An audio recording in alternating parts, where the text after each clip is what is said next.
கொஞ்சம் வழி விட்டு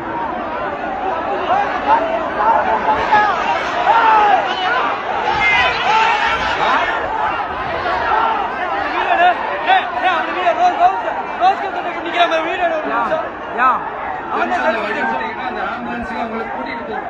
அந்த வழி விட்டு சிபிஆர் கொடுத்துட்டு ஆம்புலன்ஸ் எடுத்துட்டு போறாளே தூக்கிட்டு ஆம்புலன்ஸ் போடா எடுத்துரு டேய் டேய் டேய் யாரு கொஞ்சம் நவுந்து எங்க ஏறீங்க இடம் இல்ல கீழே இருங்க